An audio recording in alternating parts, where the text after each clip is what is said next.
Bonjour, vous allez entendre une petite histoire. J'arrive au CDI, il est 10 heures, c'est la récré. La documentaliste, me voyant arriver, me montre un livre qu'elle a eu récemment et me propose de le lire. Mais elle m'interdit de l'emprunter et m'oblige à le lire dans une certaine pièce et nulle part ailleurs. Il a l'air fin, donc j'accepte ses conditions. Cette salle est petite et ne comporte qu'une table et une chaise. Mais ce qui me choque le plus, c'est qu'elle n'a pas de moquette, alors que toutes les autres salles du CDI en ont une. Mais bon, ce n'est pas si grave. Le livre, soi-disant récent, possède une couverture de cuir, du cuir qui semble abîmé par les âges. Je commence ma lecture, mais au bout de 6 pages, la sonnerie retentit. La documentaliste me dit qu'elle va garder le livre dans cette salle et qu'elle va me le réserver. Je pars donc en cours. J'ai anglais.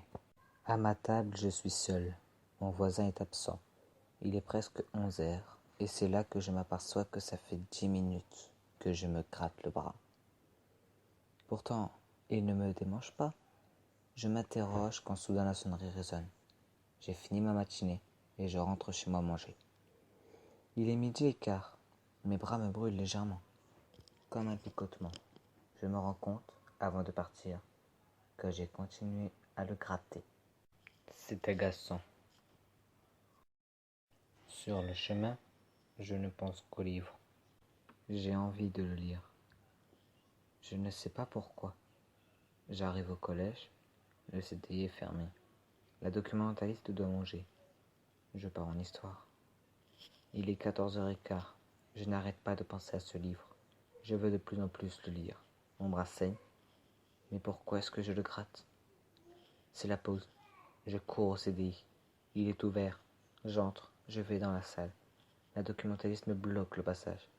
Elle m'interdit de finir le livre. J'opine du chef. Je passe la récréation à lire. Je ne sais pas pourquoi. Je veux le lire, le finir. Ça sonne. La documentaliste me fait sortir. Je me débats. Elle est plus forte que prévu. Elle me fait sortir. J'ai fini ma journée et je rentre chez moi. À 2 heures du matin, je ne suis pas encore endormi.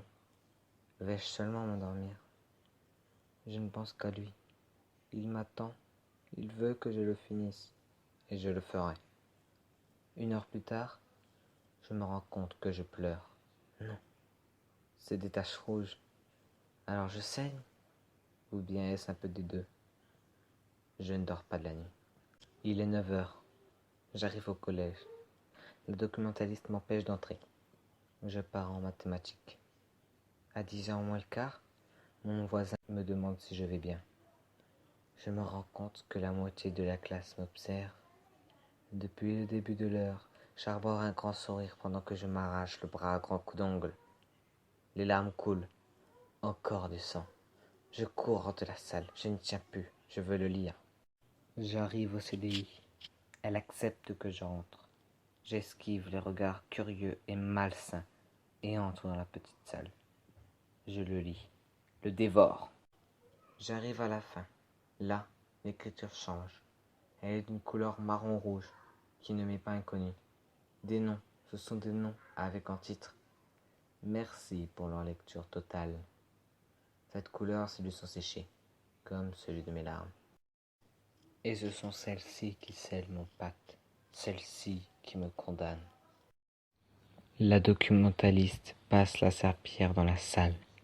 Les taches ont du mal à partir. Les morceaux d'ongles et les os cassés gênent le passage. Puis elle prend le téléphone.